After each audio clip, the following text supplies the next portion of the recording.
자, 오늘 우리가 읽은 본문은 우리가 잘 알고 있는 십계명에 관한 말씀입니다. 이 출애굽기 19장 6절 5절에서 6절 말씀을 보면은 하나님께서 이렇게 말씀하셨어요. 이스라엘 백성들에게 너희가 내 말을 듣고 내 언약을 지키면 내 소유가 되겠고 제사장 나라가 되며 거룩한 백성이 될 것이라, 이렇게 말씀하셨어요. 그러니 하나님의 백성이 된다는 것은 그냥 내가 되겠다, 내가 되고자 한다라고 되는 것이 아니라 하나님께서 말씀하신 조건대로 하나님의 말씀을 듣고 말씀대로 사는 것이 하나님의 백성이라, 이 출애굽기 말씀을 통해서 우리에게 말하고 있는 것입니다.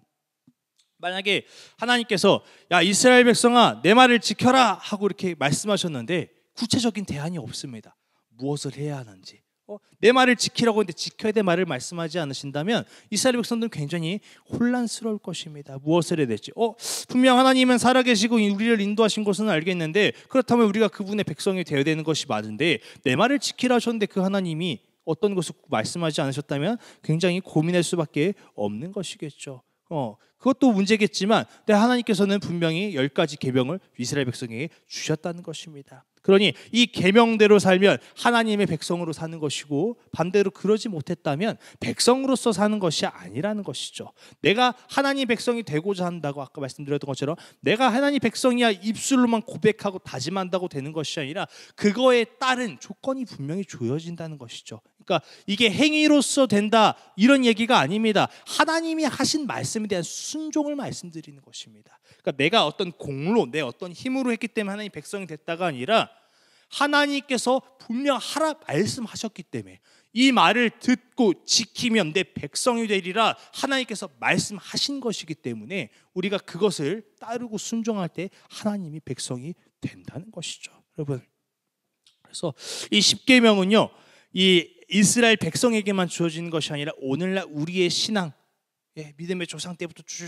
해가지고 오늘날까지 이어지는 것입니다. 우리 모두가 지켜야 될 계명인 것이죠. 자, 제 아내가 그 선교원에서 선생님으로 있습니다. 모두 아시겠지만 많은 아이들을 보살피고 지도하는 그런 역할을 하고 있어요. 근데 이제 저는 몰랐는데 이야기를 들어보니까 이 선교에는 여러 가지 규칙이 있대요. 규칙이. 첫 번째는 뭐냐? 선생님의 말씀을 잘 듣는 것.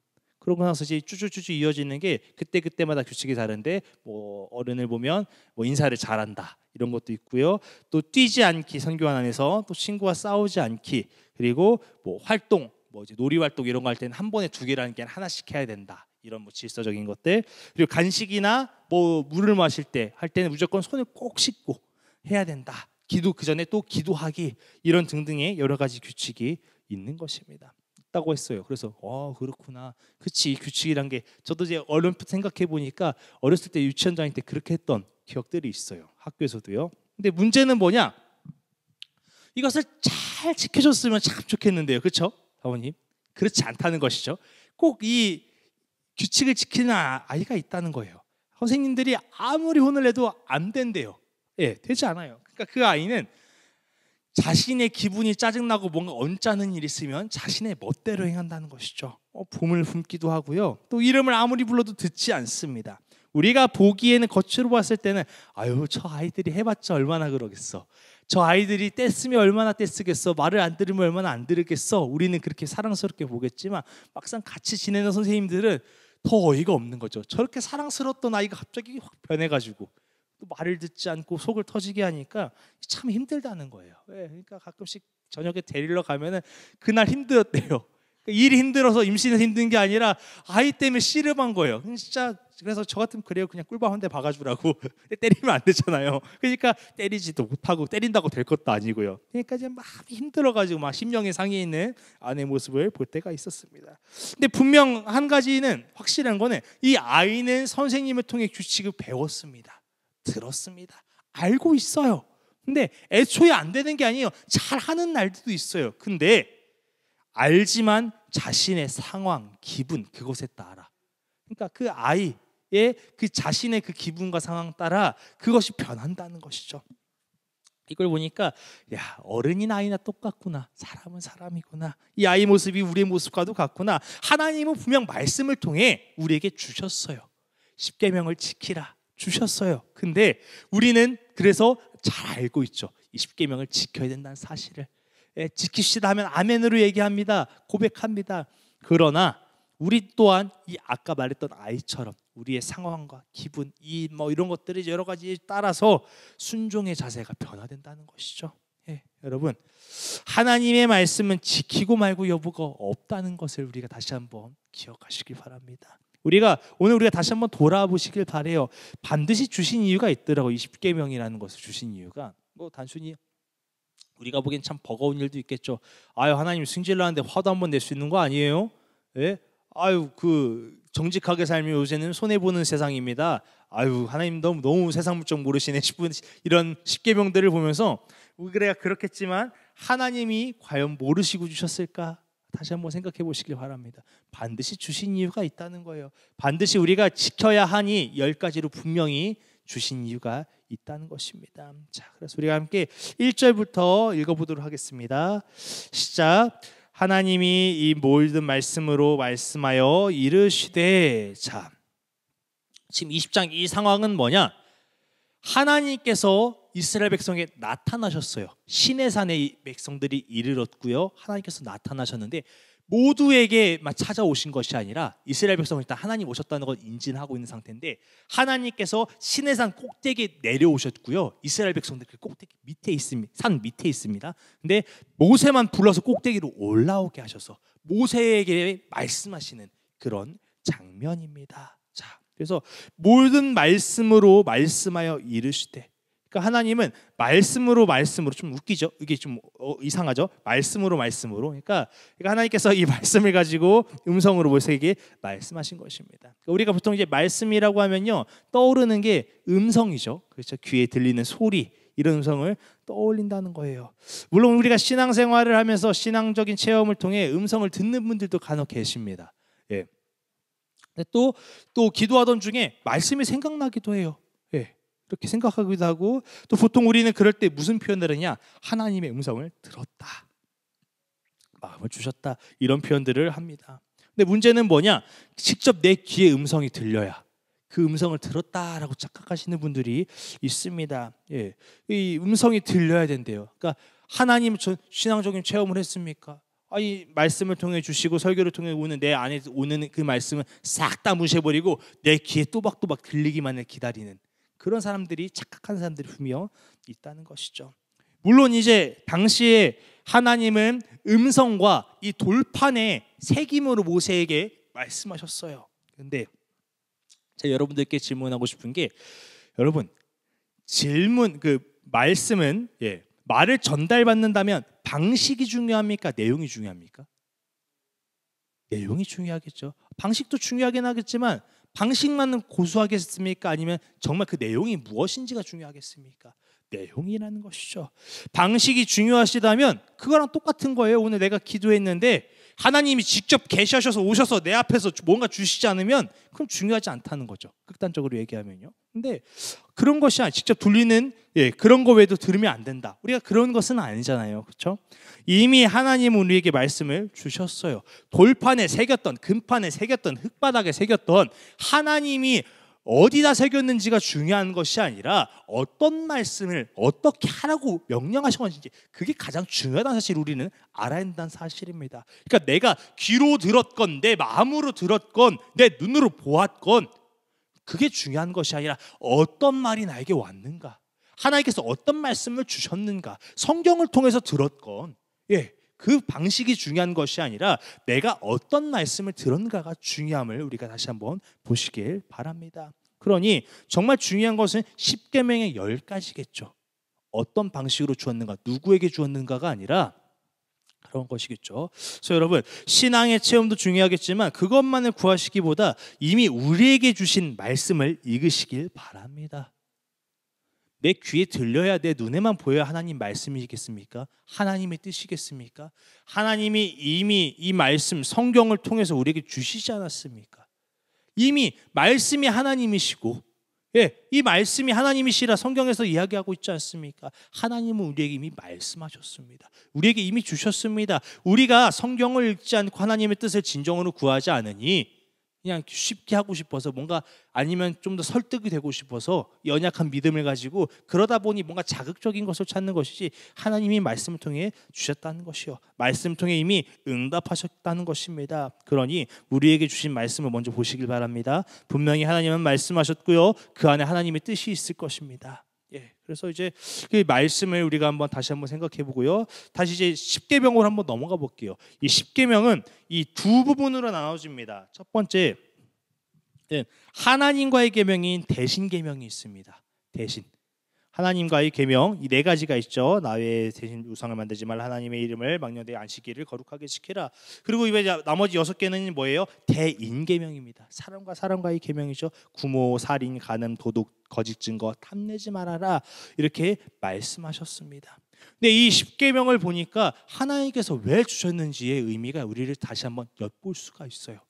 이 십계명이 하나님께서 주신 것으로 우리가 하나님께만 향해야 된다라는 4가지 계명도 있겠지만 이 6가지를 보면 이 전부가 하나님만을 위한 것이 아니라 우리에게도 향하고 있음을 볼 수 있습니다. 사람과 사람을 위해서, 사람 간의 질서를 위해서, 사람이 사람답게 살기 위해서 하나님께서 말씀하여 주신 것입니다. 자, 그러니까 이 십계명은 우리가 하나님을 바라보도록 하는 것도 있지만 사람이 사람답게 살 수 있도록 하나님이 우리를 통해서 우리에게 질서를 주시기 위해서 우리가 좀 더 나은 행복한 삶을 살기 위해 주신 것임 우리가 볼 수 있다는 것입니다. 아까 제가 선교원 이야기는 잠깐 했었죠. 만약에 그러니까 간식 먹기 전에 손 씻기를 한다는 것, 그거 누구 위한 것입니까? 예, 아이들이 자신의 손을 씻으면 뭐 선생님이 병균이 손에 사라집니까? 아니죠. 손을 씻는 아이를 위한 것입니다. 그 아이의 이 건강을 위해서, 감기 걸리지 않기 위해서 손을 씻는 것이죠.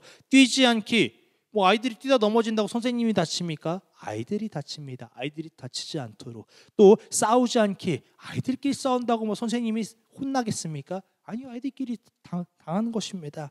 그러니 이 모든 규칙들을 무엇입니까? 아이들을 위한 것이죠. 그런데 첫 번째는 아까 뭐였어요? 선생님 말씀에 순종하기. 무슨 얘기냐? 이 순종은 선생님을 위한 것이 아닌 아무것도 모르는 아직 어리석은 어린 아이들이 잘 자랄 수 있도록 올바르게 지낼 수 있도록 그러도록 순종하라. 그런 조건인 것입니다. 여러분, 이처럼 우리도 똑같아요. 만약에 어린아이가 선생님 말하는 규칙을 들으면서 콧방귀를 낀다면 내가 손 씻을 것 같아? 왜? 이렇게 얘기한다면 그만큼 어리석은 일도 없을 것입니다. 우리도 똑같아요.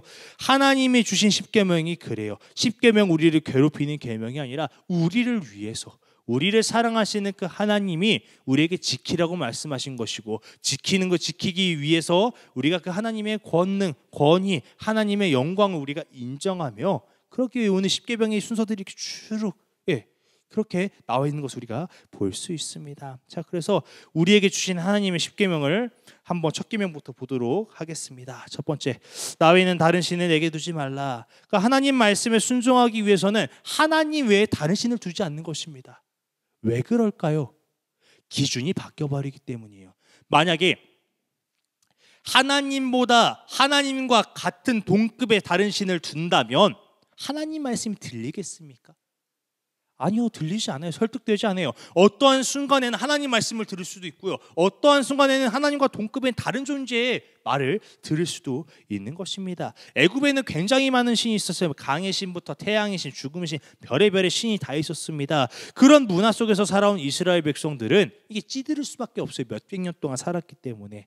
그런 이스라엘 백성들에게 하나님께서 말씀하시는 거예요. 나 외에 다른 신 내게 두지 말라.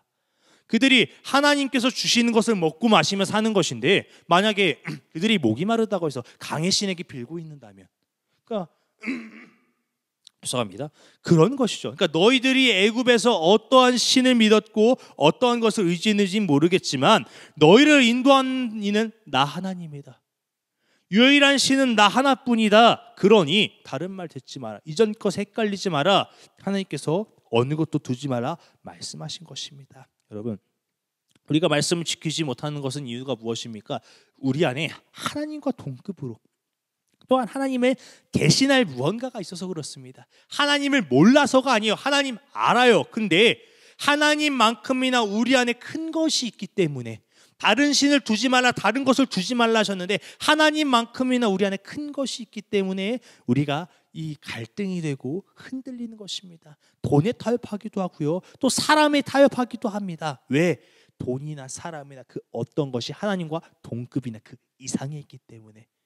예, 그렇기 때문에 우리가 하나님과 말씀에 계속해서 갈등이 생기는 것입니다. 그러니 하나님 외에 다른 것 두시지 않기 원합니다. 하나님과의 비슷하게도 어떤 것도 하나님을 넘보지 않도록 우리가 다시 한번 돌아보시길 바랍니다. 두 번째는 뭐예요? 우상을 만들지 말라. 하나님께서는 그 어떤 형상도 만들지 말라고 하셨어요. 왜 그러셨을까요? 사람은 눈에 보이는 것에 매이기 때문입니다. 참, 이 모압의 땅에 있는 장사되었고 오늘날까지 그의 묻힌 곳들을 아는 자가 없느니라. 신명기 34장 6절인데 이게 묻힌 곳이 뭐냐? 모세의 무덤을 얘기합니다. 모세의 무덤은 장사가 되고 나서 그 누구도 알 수 없도록 처리하였습니다. 없앴어요. 왜 그랬을까요? 모세는 이스라엘 민족에게 전설적인 인물입니다. 홍해를 갈랐고 재앙을 했으며 그걸 떠나서도 이스라엘 민족 모두를 해방시킨 구원자, 그들에게는 이 모세는 신 같은 존재였을 것입니다. 그런데 이 모세의 무덤이 만약에 공개적이었다면 어떻게 되겠습니까? 아마 이 유대 지역에서 이스라엘 백성들은 지금까지도 모세를 숭배하고 우상할 위험이 분명히 있다는 것입니다. 그러니까 하나님은 형상을 만들지 말라고 하셨어요. 하나님의 형상도 만들지 말라 했어요. 어떤 것도 만들지 말라. 왜? 하나님은 형상으로 대신할 분이 아니고 하나님은 눈에 보이는 어떤 것에만 국한되어 있으신 분이 아니라 어디든 어느 곳이든 무엇이든 어떻게든 하실 수 있는 분이기 때문에 그 어떤 형상으로도 하지 말라는 것입니다. 여러분, 높임은 오직 하나님만 받으시는 것입니다. 하나님의 살아계심을 믿으며 우리가 어떤 눈에 보이는 것 의지하려고 하는 것이 아니라 하나님의 살아계심을 내 안에 믿음으로 나아가시길 바랍니다. 내 눈에 보여서 우리가 믿는 것이 아니지 않습니까? 하나님의 살아계심을 말씀 속에 임하시며 나의 삶에 임하시는 그 하나님을 우리가 알게 믿음으로 나아가는 것이지 않습니까? 그러니 우상을 만드는 것이 아니라 이 말씀을 통해서 임하신 하나님을 경험하시길 바랍니다. 세 번째 보겠습니다. 하나님의 이름을 함부로 부르지 마라. 최근에 핫했던 영상이 있습니다. 뭐였냐면 어떤 목사라는 사람이 나와서 뭐였냐면 연설 중에 하나님한테 까불면 죽어 하는 장면이 있었습니다. 전시라고 있거든요. 전 사실 그 사람이 목사인지는 모르겠습니다.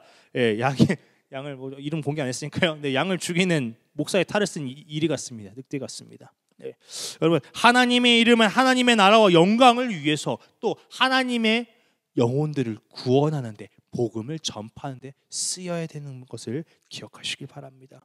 하나님의 뜻을 마치 자신의 뜻이 하나님의 뜻인 것처럼 포장하는 자들이, 외치는 자들이 있습니다. 자신의 감정과 느낌을 하나님과 동급으로 끌려서 하나님이 나에게 감동 주셨는데, 하나님 나에게 말씀하셨는데 자신의 뜻을 선포하는 자들이 있습니다.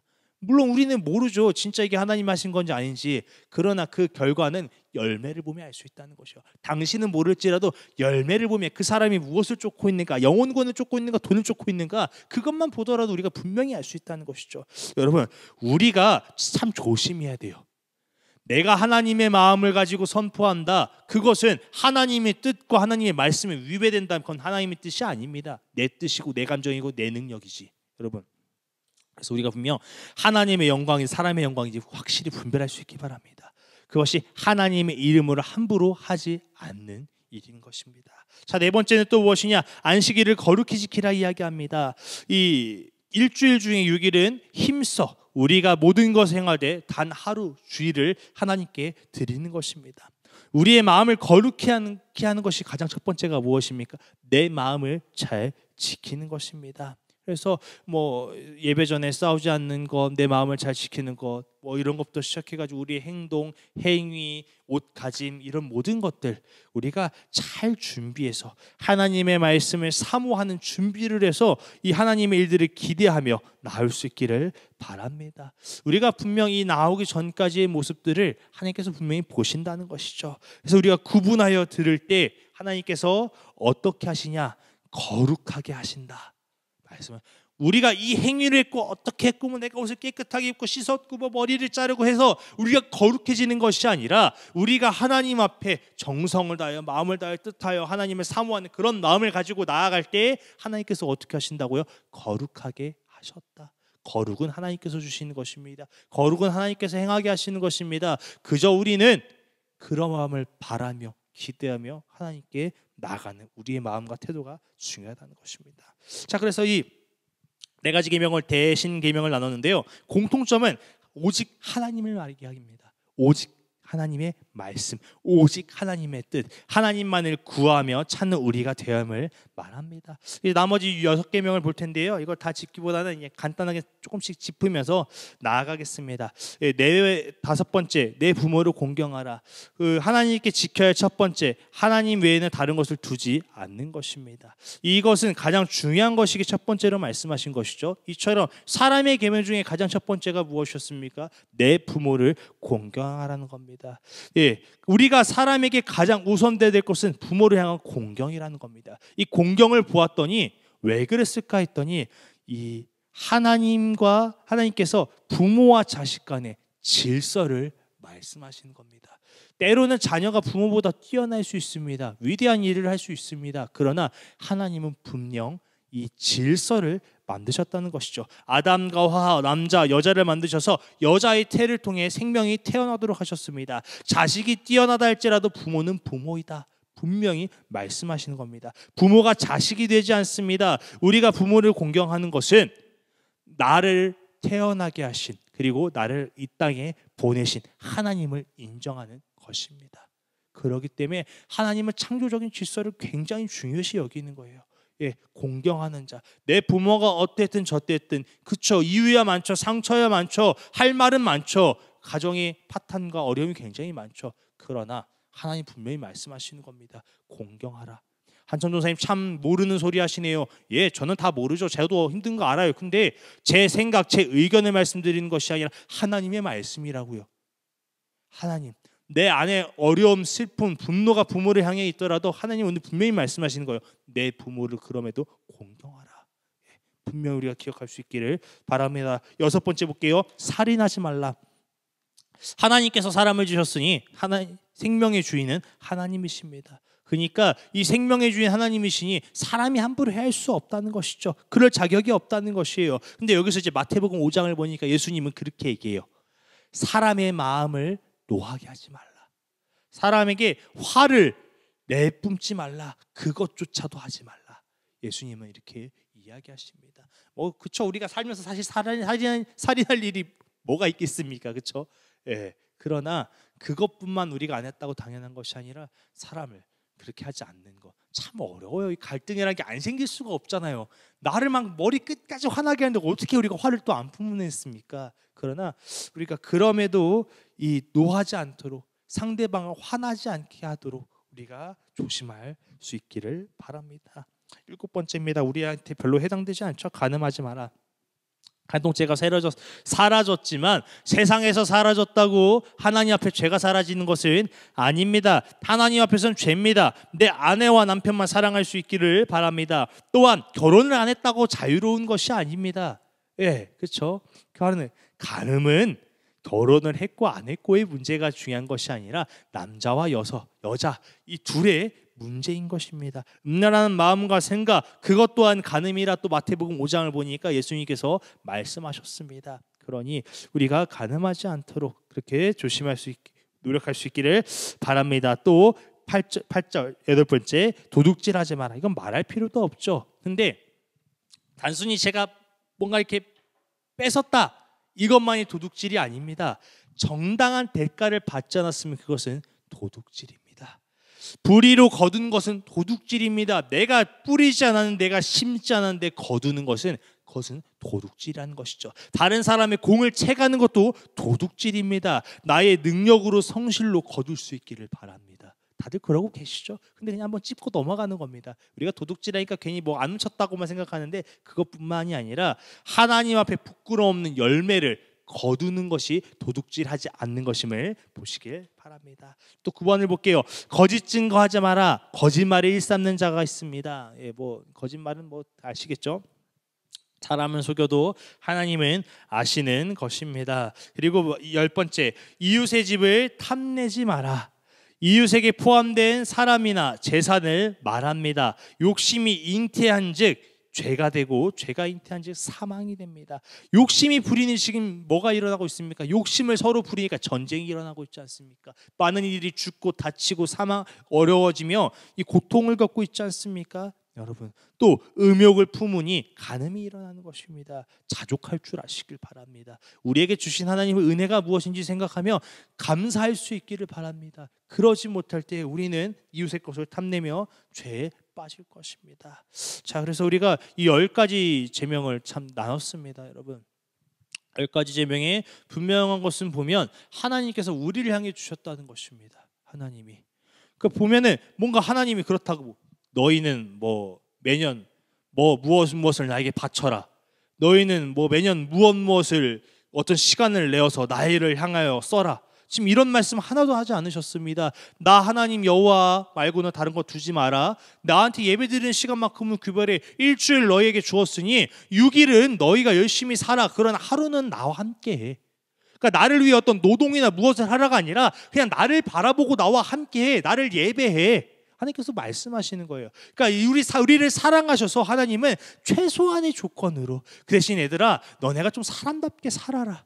너네 죄 좀 빠지지 마. 부모, 너를 낳은 부모니 공경해. 그리고 도둑질하지 마, 살인하지 마, 이웃들 하지 마, 간음하지 마. 사람답게 좀 살아. 하나님께서 무리한 요구하시는 것이 아니라 우리가 살 수 있도록 우리에게 행복한 것들을 말씀하시는 것입니다. 여러분, 이제 말씀을 마칠게요. 하나님은 우리에게 10가지 계명을 주셨으나 지금까지 잘 지켜지지 않아요. 지금이나 옛날이나 여전히 지켜지지 않는 모습들을 볼 수 있어요. 만약에 이 10가지가 다 지켜졌다면 세상은 어땠을까요? 이 세상은 달랐겠죠. 10가지까지 아니었고요, 판만 지켰어도 이 세상 바뀌지 않았겠습니까? 서로 속일 일이 없었고 욕심 부리지 않았다면 전쟁은 일어나지 않았을 것입니다. 가정은 파괴되지 않았을 것이고요, 우상 숭배는 일어나지 않았으며 하나님의 이름을 거룩히 부르며 예배하는 자들로 세워졌을 것입니다. 그러니 우리는 하나님의 백성으로서 구원받은 자의 삶을 살아가고 있었겠죠. 그러나 지켜지지 않았기 때문에 오늘날 교회는 무너졌습니다. 하나님의 영광은 가려졌고 하나님의 나라는 우스워졌습니다. 신앙이라 하는 우리 또한 세상 앞에서 흔들려 버렸고요, 하나님과 이 세상의 가치 두 개를 저울질하며 우리는 오늘 살아가는 것입니다. 하나님은 분명 말씀하셨어요. 너희가 내 말을 듣고 내 말을 지키면 내 소유가 될 것이다 말씀하셨습니다. 우리가 진정한 하나님의 소유라면 하나님의 말씀을 가지고 세상과 저울질하지 않기를 바랍니다. 고민할 것도 없어요. 갈등할 것도 없어요. 하나님은 하나님이시잖아요. 이 만물의 주인이시잖아요. 우리가 진정으로 이것을 믿는다면 저울질하고 갈등할 것도 없습니다. 십계명을 지키는데 고민할 가치도 없다는 것입니다. 십계명을 지키는 자가 하나님을 사랑하는 자라 6절은 분명히 이야기합니다. 또한 오늘 말씀에 그러한 자에게 하나님께서 천대까지 은혜를 베풀겠다 말씀하셨습니다. 저는 그 은혜의 주인공이 우리 모두가 되길 소망합니다.